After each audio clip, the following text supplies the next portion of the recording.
So Strange New Worlds is back with episode 4. We're almost at the halfway point. As always, I'm Al, this is the Geek in Review, and this will contain spoilers for Strange New Worlds episode 4, Memento Mori. So if you haven't seen it, that's your only warning. So yeah, we're almost at the halfway mark of this show, but Kenobi is tomorrow, so whatever that means. Whoever gets the log gets the episode, it seems, and it's a LAN episode with the Gorn this week. And to get it out of the way, this is what the Gorn look like in this episode. And the ship's on a mission to deliver an atmosphere processor, so at least one of the writers of this show has seen the film Aliens, which I suppose is a good thing. They could have actually leaned into the Aliens trope a little bit more and I would have liked it, but I'll get towards that at the end of the video. And it's Starfleet Remembrance Day, so we get a speech from Pike, but he doesn't really mention any specific events that's happened in the Federation or Starfleet's history, which again, I think was a missed opportunity. But I did like the little remembrance pins they wore. I thought that was a very good detail. And the production on this show and the details, they are all amazing. Like, you cannot fault this show's production. The CGI in this episode, as always, is solid. It does go into a little bit of the submarine theme kind of stuff, hunter-killer. But yeah, I like it overall, generally the themes of what they're doing with the show. It's just the content that I've got an issue with. So the sort of B-plot in this is Uhura's doing an engineering placement with Hammer. So does that mean that she's not set in stone as a linguist at this point? Because the other episodes kind of made me believe that that was the case. Yeah, this episode, let's say, starts off with aliens. They arrive and they can't make contact with the colony. And when they go down, it looks great. The sets, the production, the colony, the feel, it was all there. And then they find a bunch of survivors from the colony on a ship. And I did like how direct Pike was when he was speaking to them. He wasn't really messing about. But none of these colonists really remember what happened. Like, none of them at all. If I was Pike, I would have sent a shuttle aboard before attaching my entire fucking ship and letting these questionable people on board. And I thought, this is going to be the twist that Gorns are going to burst out of these people at some point, or the Gorns are going to be using them to get to the Enterprise crew. But no, none of that happens, and maybe that's just me being selfish. That's the way that I thought this episode was going to go, and that's what I was hoping for. But they don't know it's the Gorn at this point, so it's a whodunit, but we obviously know that the Gorn done it. And yeah, these sort of dialogue and logic problems of this show are beginning to peek their ugly head up again.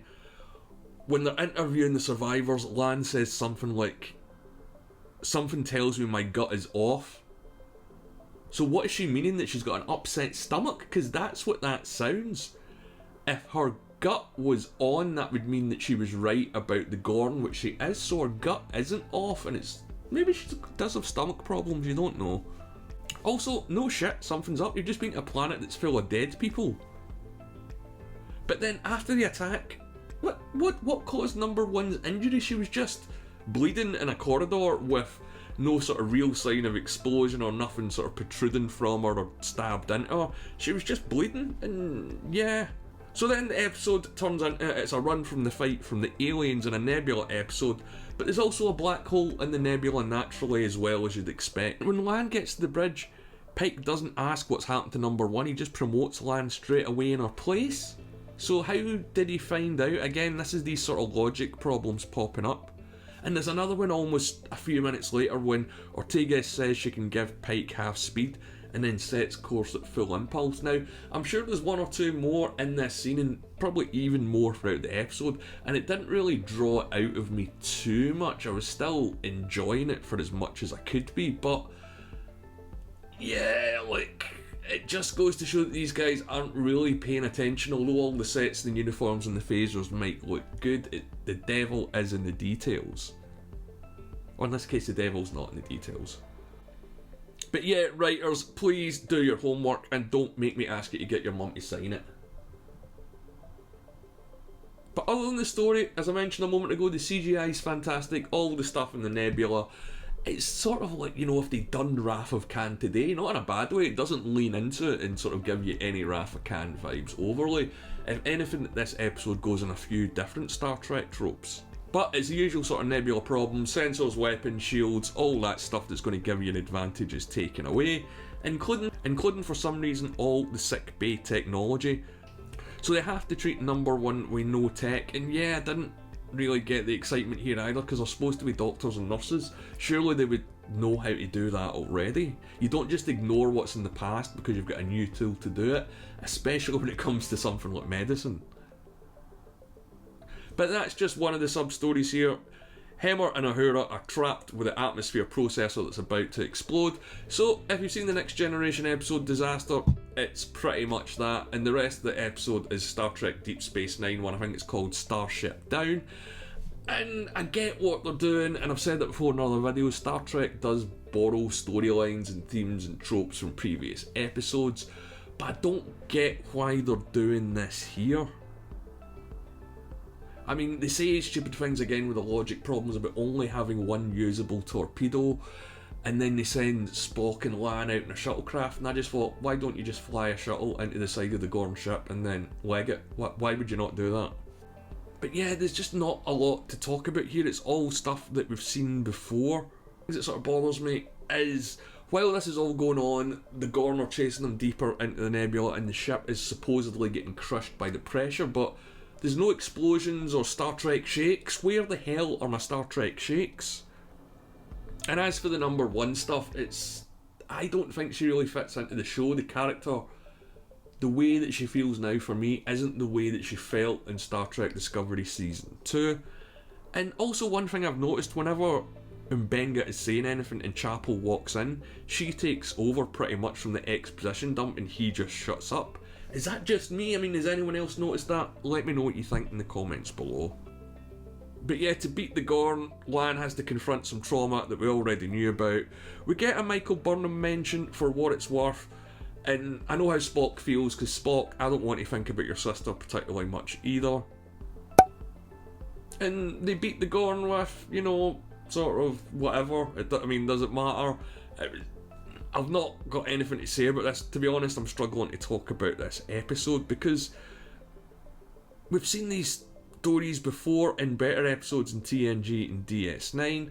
Anything that we do see is stuff that we already knew. We knew about Lan's history with the Gorn, because she mentioned it straight away in episode 1, and it's a Gorn episode with no Gorn in it. Side stuff with number one, Uhura and Hemmer, didn't really go anywhere because, again, we know this ship survives, so where is this supposed to build tension for us? There's no real danger here, and while crew members were killed and we did get a scene at the end with Pike in the coffins, that was okay, but what's not okay is what Lan said, is she basically said they died, but the rest of us didn't, so that's okay. And that's not a really good message, and then the scene just ends there. Now, it felt to me like there should have been another 30 seconds, like Pike was going to say something or there was going to be another line from Lan, but it just cut to black and I was like, oh, I actually had to like rewind it in case something had gone wrong with my internet. Now, while I've beat on this episode pretty heavily, it wasn't that bad. That's just the issue. It was dull, and that might be the issue with the show. It's not bad, it's just in a little bit of a lull. And yet, some of the sort of Kurtzman writing is creeping in again along with the logic, or lack thereof. But it's far from terrible, it's just not got me buzzed the same way that the first episode did.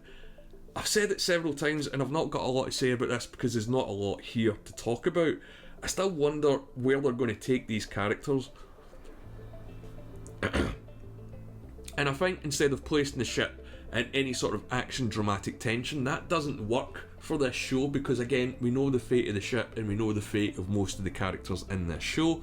What they should focus on more is what they had in episode 1 and what they're going for, which is a TOS vibe of the crew having to deal with more moral storylines. This sort of disaster trek doesn't work for me because you know it's all going to be okay by the end of the episode. I'm willing to bet that next week there might be a passing reference to the repairs, but we're probably not going to see anything. And one thing that's on my mind week by week is the Orville is coming back, and I do wonder how will Strange New Worlds fare against the Orville, because if you've seen the trailer, this show is really up in its game in terms of looks, story and production, and it's been accused of being a Star Trek copy, and now we've got classic Trek on, so yeah, that's going to be very interesting to see how that one pans out over the weeks. and I'll probably make another video on it, so make sure you don't miss it. So like and subscribe to the channel. My name's Al, thanks for watching, let me know what you think in the comments below.